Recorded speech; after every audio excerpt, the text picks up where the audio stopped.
माहौल जो है, जैसे पहले प्रधानमंत्री चुनित होके आए हैं, वैसे फिर प्रधानमंत्री जी चयन होके आएंगे। उसमें कोई दो राय नहीं, कोई रोक नहीं पाएगा। रहता तो कितने लोगों के इनकाउंटर जाति धर्म की बात कर रहे हैं कि ब्राह्मण का इनकाउंटर नहीं हुआ, कि भूमिहार का इनकाउंटर नहीं हुआ, कि ठाकुर का इनकाउंटर नहीं हुआ, जाति धर्म की बात कर रहे हैं। कि सबकी गिरफ्तारी हुई। भारतीय जनता पार्टी के लोग देख लीजिए, अच्छे अच्छे विधायकों के ऊपर कार्रवाई हुई है। तो आप तो भाई अब सारी चीज़ जान रहे हैं। अखिलेश यादव जी बड़े नेता हैं और वो समझदार हैं। कहने के लिए चुटपुटिया लोग चिल्लाने लगते हैं उनको पक्ष में लेके, ऐसा कुछ नहीं है।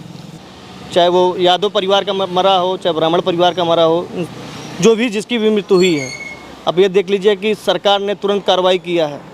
अधिकारियों को सस्पेंड करना, सीओ सस्पेंड हुए, एसडीएम हुए हैं, 15 पुलिसकर्मी हो गए हैं। तो सरकार ने तुरंत कार्रवाई किया है। प्रमुख सचिव जो है संजय प्रसाद जी भाई साहब मौके पर जाके हर लोग जाए हैं। तो टोर्चर चलेगा प्रेमचंद यादव घर पर।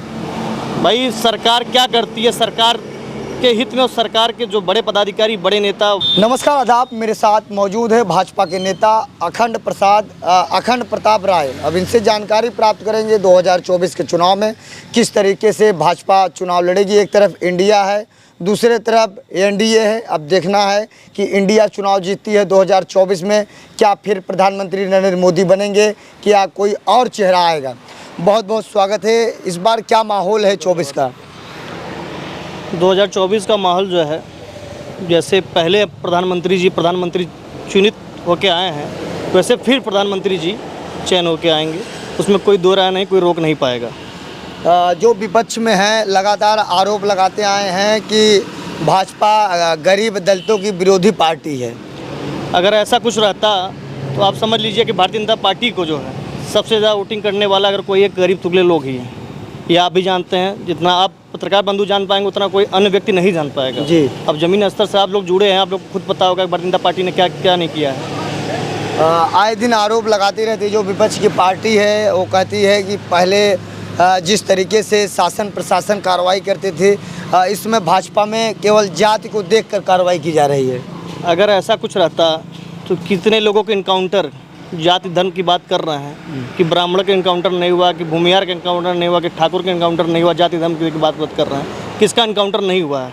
जो अपराधी हैं या जो भी लोग कहते हैं लोग अपराध है, अपराधी हैं, किसका इनकाउंटर नहीं हुआ जिसको जाति धर्म की बात कर रहे हैं? जो लगा रहे हैं ब्लेम, वो खुद जान रहे हैं कि नहीं हमारी सत्ता शासन नहीं आ पा रहा है, इसलिए लगा रहे हैं। उनका 100-200 रुपये का जो कमाने का जरिया था वो ख़त्म हो चुका है प्रधानमंत्री जी के आने की वजह से। तो ऐसा सारा खेल कर रहे हैं लोग। अभी कल लखनऊ में गेट डाककर राष्ट्रीय अध्यक्ष अखिलेश यादव माल्यार्पण किए। क्या ये सही है, गलत? वो कह रहे हैं कि भाजपा लोगों को लोकतांत्रिक जो तंत्र है उसको रोक रही है। ऐसा कुछ नहीं है। भारतीय जनता पार्टी ने किसी को रोका नहीं है।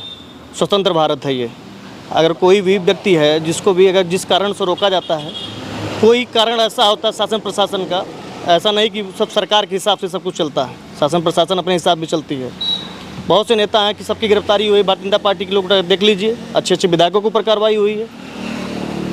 तो आप तो भाई अब सारी चीज़ जान रहे हैं। अखिलेश यादव जी बड़े नेता हैं और वो समझदार हैं। कहने के लिए चुटपुटिया लोग चिल्लाने लगते हैं उनको पक्ष में लेके, ऐसा कुछ नहीं है। अभी देवरिया में 6 लोगों की मौत हो गई, हत्या हो गई ज़मीनी विवाद में। किस नज़रिए से आप देखते हैं? देखिए, जो भी दोषी हो उसमें, चाहे वो ब्राह्मण वर्ग का हो चाहे यादव वर्ग का, जो भी दोषी है उसको जो भी दंड होता है वो दंड दिया जाए। चाहे वो यादव परिवार का मरा हो, चाहे ब्राह्मण परिवार का मरा हो, जो भी जिसकी भी मृत्यु हुई है। अब ये देख लीजिए कि सरकार ने तुरंत कार्रवाई किया है। अधिकारियों को सस्पेंड करना, सीओ सस्पेंड हुए, एसडीएम हुए हैं, 15 पुलिसकर्मी हो गए हैं। तो सरकार ने तुरंत कार्रवाई किया है। प्रमुख सचिव जो है संजय प्रसाद जी भाई साहब मौके पर जाके हर लोग जाए हैं। तो ये एक ब्लेम है और विपक्ष का ये आरोप लगाना तो सही नहीं है। उस मामले में काफ़ी वीडियो वायरल हो रहे हैं कि बाबा का बुलडोजर चलेगा प्रेमचंद यादव घर पर। भाई सरकार क्या करती है, सरकार के हित में और सरकार के जो बड़े पदाधिकारी, बड़े नेता, बड़े मंत्री हैं या बड़े शासन के लोग हैं, सत्ता शासन के, वो देखेंगे। उसमें ये नहीं है कि नहीं उसमें बाबा का बुलडोजर करेगा। जिसके ऊपर जो कार्रवाई होगी, जो दोषी होगा उसके ऊपर वो कार्रवाई होगी। पुरानी पेंशन को लेकर तमाम जो अधिकारी हैं, जो कर्मचारी हैं, विरोध करते हैं। क्या आपकी सरकार 24 में बनेगी? पुरानी पेंशन पर क्या बहाल करेगी कि नहीं करेगी? बिल्कुल करेगी। उस पर मंथन चल रहा है सरकार का। जो सरकार मंशा जिसकी चल रही है उस हिसाब से उसका कार्रवाई करे। उठा के देख लीजिए, जो भी आपने पेंशन की बात किया है जो भी धरना ये लोग जो दे रहे हैं शांतिपूर्वक तरीके से बैठ के दें, बैठ के बात रखें। अब उसको उग्र तरीके से अगर सारी चीज़ किया जाए तो वो पेंशन लायक नहीं, वो आतंकवादी लायक हैं, ये भी आप जान लीजिए। क्योंकि आप भी एक युवा नेता हैं, लोग युवाओं से जब मिलता हूं, मैं गांव जाता हूं, रिपोर्टिंग करता हूं, तो लोग कहते हैं कि बेरोजगारी चरम सीमा पे हो गई है। जैसे भैया मेरे कहने का मतलब ये है कि जो पढ़ेगा लिखेगा नहीं, ठीक है, और जिसको पढ़ने का कोई सिस्टम नहीं समझ में आएगा तो वो बेरोजगारी कहेगा, ठीक है। जो पढ़ा लिखा इंसान है उससे आप पता करेंगे तो कोई ये नहीं कहेगा कि बेरोजगारी है। अब हम हैं, चाहे कोई युवा, जो भी युवा हैं, युवा साथी जो भी हो, जो पढ़ते लिखते हैं वो कभी आपकी बात नहीं कर सकते भाई। जिसको गलत तरीके से गलत बहानों में ला के किया जाता है, सड़क पे खड़ा कराया जाता है, वो अलग चीज़ें हैं। किस मुद्दे पे चुनाव लड़ेगी 24 में भाजपा? भारतीय जनता पार्टी जो है 2024 में हर नीतियों से, चाहे वो ग्राम स्तरीय हो, चाहे ब्लॉक स्तरीय हो, चाहे जिला स्तरीय हो, चाहे गरीब हो, चाहे मजदूर हो, चाहे किसान हो, चाहे कोई भी वर्ग के लोग हों, भारतीय जनता पार्टी अपने एक मजबूत चेहरे के हिसाब से चुनाव लड़ती है। और जिसको लड़ाती ये नहीं कि नहीं किसी को बाहुबली को टिकट दे देती है, सब हर इंसान दे के टिकट देती है। भारतीय जनता पार्टी कैसी सरकार है। इस बार कितना सीट लाएगी सरकार? ये जान लीजिए कि सीट जो है पूर्ण बहुमत की आएगी। अब ये जान लीजिए कि फिर से प्रधानमंत्री मोदी जी बनने वाले हैं। मैं ये अग्रिम बधाई देता हूँ माननीय प्रधानमंत्री जी को। जी, आपसे बातें करके बड़ा अच्छा लगा, बहुत बहुत धन्यवाद भैया। तो मेरे साथ यह मौजूद थे भाजपा के नेता अखंड प्रताप राय जी। इनसे मैंने बेबाकी से सवाल पूछा, इन्होंने सवाल का जवाब दिया। फिलहाल हमारी रिपोर्ट आपको कैसी लगी कमेंट करके जरूर बताएं। जय हिंद।